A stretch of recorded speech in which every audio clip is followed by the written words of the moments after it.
नमस्कार दोस्तों, एक बार फिर से आपका स्वागत करते हैं हिट हॉरर हंटर की यूट्यूब चैनल पे। यहाँ हम भूत प्रेत और आत्माओं की कहानी लेकर आते रहते हैं। कहानी और किस्से को देखिए और सुनिए और एंजॉय कीजिए।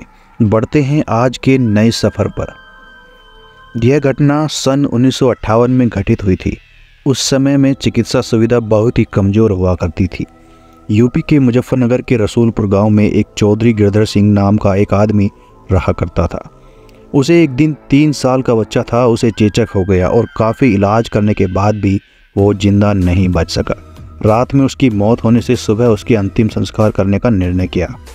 उसी रात को मुजफ्फरनगर के एक दूसरे गांव में शोभा राम नाम के एक आदमी की बैलगाड़ी के पहिए के नीचे आ जाने से मौत हो गई। उसको अस्पताल ले जाते वक्त रास्ते में ही उसकी मौत हो गई। मृतक के घरवालों ने उसका दाह संस्कार कर दिया। दूसरी तरफ जब रसूलपुर में उस मृत बच्चे को दफना करने के लिए जंगल ले जाने लगे, अचानक रास्ते में उसके शरीर में हलचल हुई और वो उठकर खड़ा हो गया। लोग ये देखकर दंग रह गए लेकिन बाद में उसको जिंदा देखकर सभी खुश हो गए। लेकिन लोगों को ये पता नहीं था कि उस बच्चे के शरीर को किसी और की आत्मा ने जकड़ रखा था। उस 3 साल के बच्चे में 23 साल के शोभा राम की आत्मा घुस चुकी थी। वो अलग जगह पर आकर बहुत परेशान हो रहा था और खाना खाने से मना कर रहा था, लेकिन बड़ी मुश्किल से समझाकर उसको खाना खिलाने के लिए राज़ी किया गया। एक दिन वो बच्चा अपनी माँ के साथ उसके ननिहाल जा रहा था कि अचानक रास्ते में वो जगह आई जहाँ शोभा राम की मौत हुई थी। उस बच्चे ने इशारा करके बताया कि यह रास्ता उसके गांव की ओर जाता है। उसकी माँ उसकी बातों को अनसुना कर रही उसके ननिहाल चली गई। उसके ननिहाल में आत्माराम के गाँव के एक आदमी का जगन्नाथ किसी काम से आया। आत्माराम की आत्मा ने उसको पहचान कर उसे आवाज़ लगाई। जगन्नाथ को बच्चे के मुंह से अपना नाम सुनकर अचंभा हुआ। जगन्नाथ के पूछने पर उस बच्चे ने उसका पूरा इतिहास बता दिया। बोला कि मेरी मौत से पहले ही तुम लोगों ने मुझे जला दिया, और इस बच्चे को खाली शरीर देखकर इसमें रहने लग गया।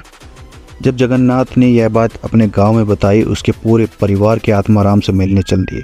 उस बच्चे ने सबको पहचान लिया और उसके साथ उसके गाँव चल दिया और उसने वापस रसूलपुर आने से मना कर दिया, लेकिन लोगों के समझाने पर मान गया। इस तरह वो 2 परिवार को साथ लेकर चलता रहा। इस कहानी से हमें यह पता चलता कि कम उम्र में भी किसी की मौत हो जाती है तो वो अपनी अधूरी इच्छाओं को पूरा करने के लिए किसी के शरीर को इसका जरिया बना सकती है। दोस्तों, मैं आपको बताना चाहता हूँ कि ये केवल कहानी है। केवल हकीकत में ऐसे कुछ मामले होते हैं जिन्होंने कोई पहचान नहीं पाता। इस कहानी में आपको थोड़ी भी सच्चाई लगे तो कमेंट करके अपना विचार लिखिए और हमें बताइए कि हमारी वीडियो और कहानी कैसी लगती है। आप हमारे hit horror Hunter YouTube channel को सब्सक्राइब करके बेल आइकन जरूर दबाइए और वीडियो को ज़्यादा से ज़्यादा दोस्तों के साथ शेयर कीजिए। नमस्कार।